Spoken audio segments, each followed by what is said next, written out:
Tonight, before we got rolling, I'd like to just acknowledge Darryl Green and getting your number retired. I got a chance to show a video to the team last night of him, and so many of these guys, like a lot of things, don't know that era of football, and to see that speed and that playmaking ability, just remarkable. And in fact, Doug had spoke on Saturday, and during the '87 season, I believe, a playoff punt return for a touchdown, and just the remarkable plays. So it's important to know where you want to go to know what's been possible here. And I think there's not many guys that represent, what it can happen, on and off the field more than Darryl. So for him and his family and a jersey retirement, great way to honor somebody that's meant a lot to this franchise. I just want to acknowledge him before we got started. Then as we get going for the game, I thought, the message in this week, could we get stronger and find areas to improve upon to do that?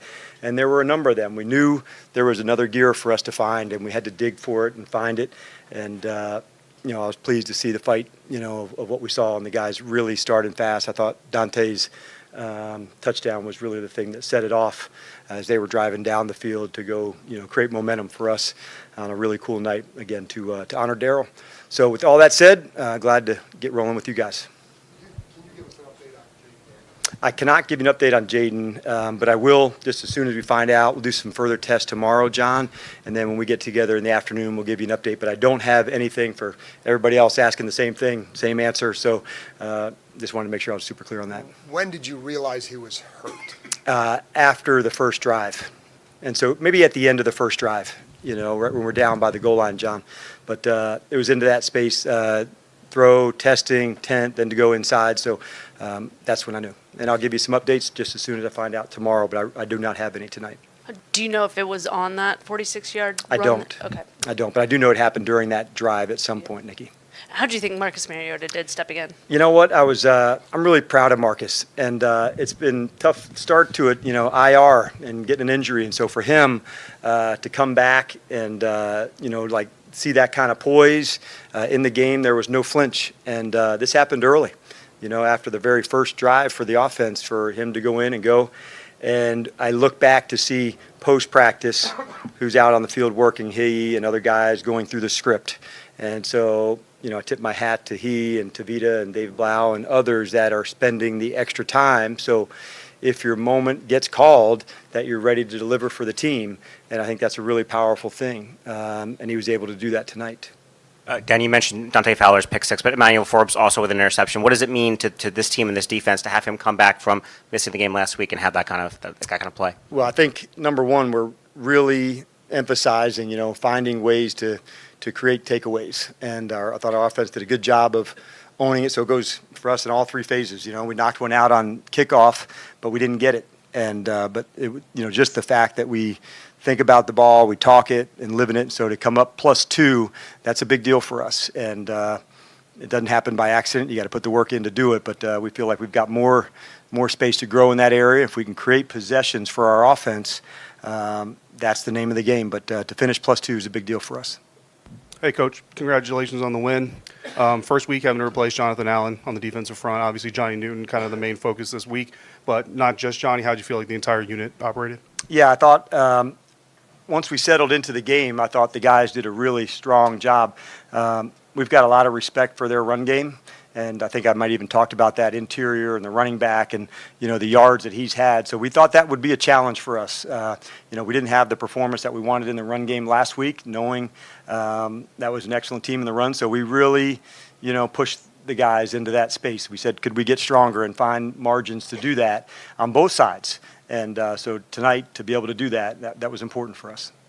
Coach, Terry McLaurin spoke about how this team has set for itself a standard and an expectation. Is that for real? Yes, I'll talk about the first part first. We did create a standard as a team together, and that was from the players, and that began way back in the spring, the week before the draft. And we put some things down on paper of who we wanted to be and how we wanted to do business together. we felt it was important to establish that before those 20, maybe it was 24, 25 rookies arrived, to say, this is how we do things here at the Commanders.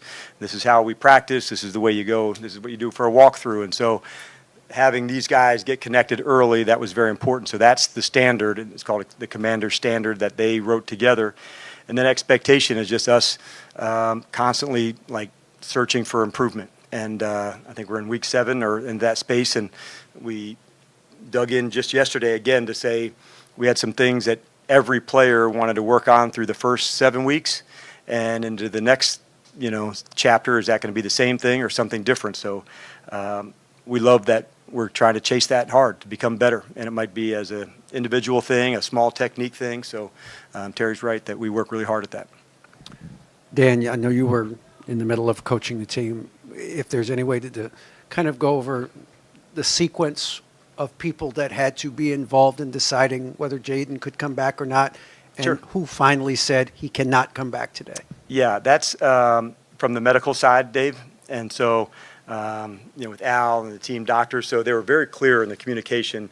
We warmed him up. He threw some. We took him to the tent. Then the next step was we're going to take inside and, get images there, and he'll do some more images tomorrow. But that's the process that it goes through. And the good news is that it was really clear. This is where we're at. So we had a couple guys. He went down. Brandon Coleman went down.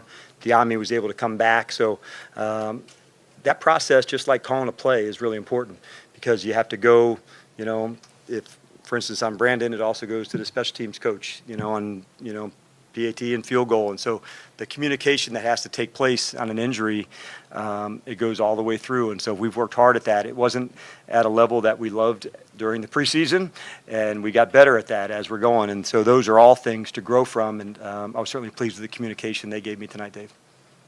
Dan, why do you think it's important to show in things that happened here in the past to create the idea that they could be created to happen again? Yeah, I think it's very important. I think to go where you want to go, it's important to understand the history of the franchise. And although a lot of the players, didn't know Darryl or any of his speed, and they saw the one of him chasing down as a rookie, Tony Dorsett, and, it was overwhelming the speed.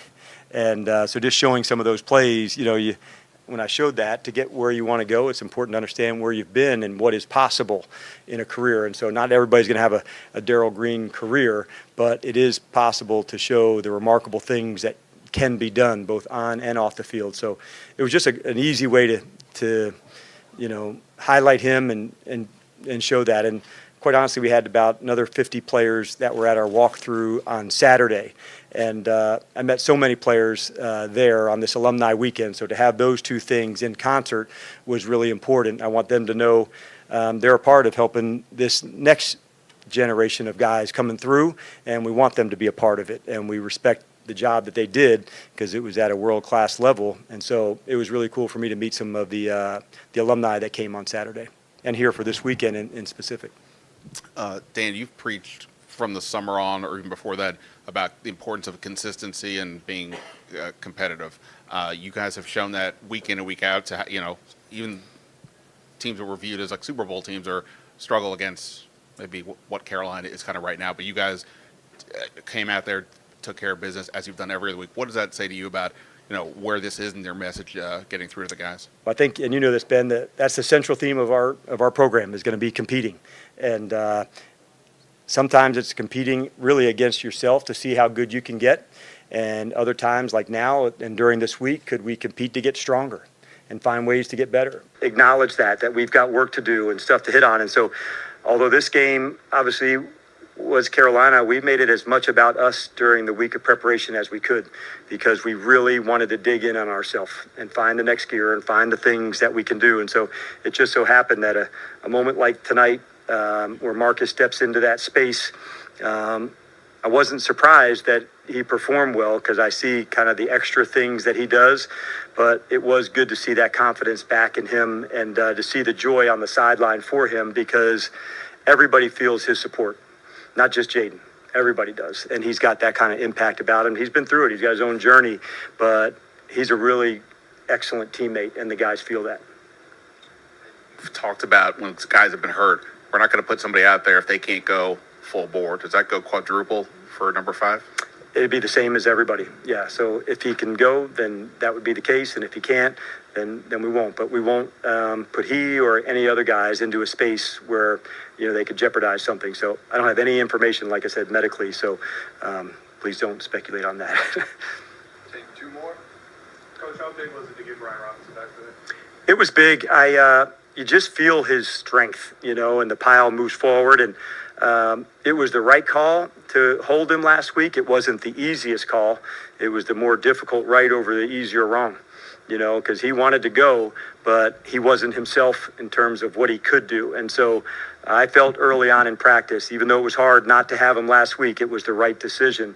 And it was great to have him back out there today and get him back into his space and going. It was really important for us. Yeah, with Marcus, he missed on his first couple passes. When did you start to see him maybe get a rhythm going? Was there a particular play or anything that stood out to you? I don't know. It's a good question, John. Maybe that'd be a good follow-up for me for tomorrow. I agree early on, you got to get into the rhythm of the game. And so if you miss a couple early, that's okay, and he uses his legs, obviously.